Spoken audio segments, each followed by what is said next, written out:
Vocês não estão vendo um médico aparamentado para entrar numa cirurgia igual a minha. Uhum. Vocês estão vendo um médico que já desencarnou, que já morreu, teletransportado e materializado. Tanto está materializado que impressiona uma chapa fotográfica. Observe um detalhe. Ele está com um lírio em suas mãos. Quem foi Frederic von Stein? Sabe quem foi? Cirurgião do exército nazista. Sabe por que se aproximou do lado de Frei Luís? Porque no nosso educandário, com mais de 500 crianças, haviam judeus reencarnados. O ódio persistia.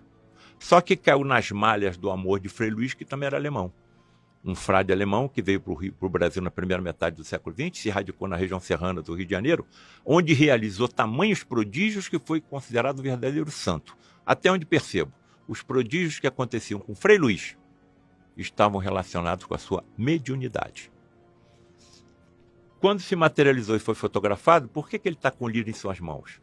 Porque Frei Luís é que cuidava dos jardins do mosteiro lá em Petrópolis e adorava lírios e violetas. Quando Frederic se materializou, em agradecimento a todo o bem que ele tinha recebido de Frei Luís, se materializou com um lírio em suas mãos. Vocês estão vendo um espírito materializado. Tanto que está materializado. As perguntas... Dr. Paulo César, por que tais fenômenos são tão raros? Porque nós estamos habitando ainda um planeta de provas e expiações, com uma psicosfera extremamente densa e perigosa para que tais fenômenos aconteçam. Vocês têm uma ideia de quantos átomos tem no corpo de vocês? Não. 7 octilhões. Bom. 7 vezes 10 elevado a 27. Muito bem, a minha curiosidade científica ela é incontrolável. Eu quero entender. Por quê? E aí a gente vai pesquisar quanto tem de energia em 7 octilhões de átomos. Dá uma olhada no livro A Física do Cristianismo. Isso foi calculado. Nós temos uma energia equivalente a uma bomba de hidrogênio. E essa bomba de hidrogênio corresponde a 1000 bombas que foram lançadas na cidade de Hiroshima. Claramente, se eu conseguisse controlar tamanha quantidade de energia, eu só estou falando da energia física, hein? Não estou falando da energia extrafísica. Eu acho que eu ia acalmar o mar e o vento, pelo menos em volta de onde estivesse. Então, como é que nós vamos num planeta em que, olha só, são praticados por ano aproximadamente 100 milhões de abortos. 28 processos de guerra estão acontecendo nesse momento. Só em 2022, os fabricantes de armas arrecadaram 2 trilhões e 200 bilhões de dólares. Esse dinheiro dava para acabar com a fome no mundo. Nós temos o feminicídio, nós temos o infanticídio, nós temos a exploração sexual, nós temos 2 dos maiores comércios, o de armas e de drogas. Então a psicosfera é muito pesada para que tais fenômenos aconteçam.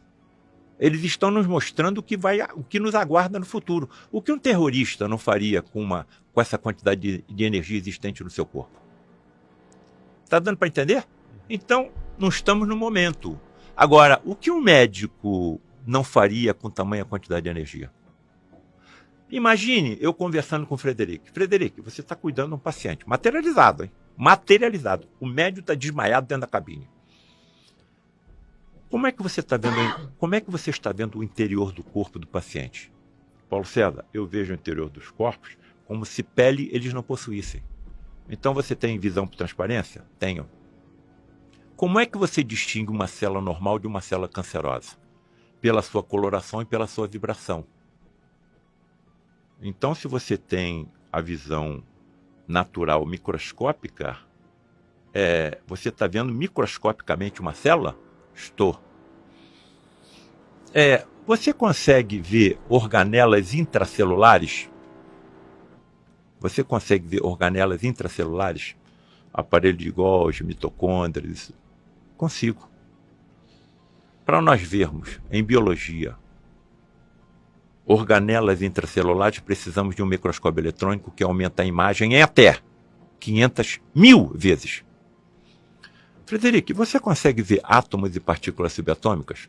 Eu ainda não, mas espíritos mais evoluídos que eu, sim. Para os nossos físicos verem átomos e partículas subatômicas, precisam de microscópios quânticos, ditos de tunelamento, que formam túneis de elétrons que aumentam a imagem em até 100 milhões de vezes. O que um médico não faria se tivesse todos esses dotes mediúnicos? Toda essa sensibilidade. Não chegou o momento. Se nós, como médicos, tivéssemos essa sensibilidade, todas as empresas que fabricam os instrumentos que nós utilizamos no diagnóstico e tratamento fechariam suas portas. Nós íamos causar uma multidão de desempregados.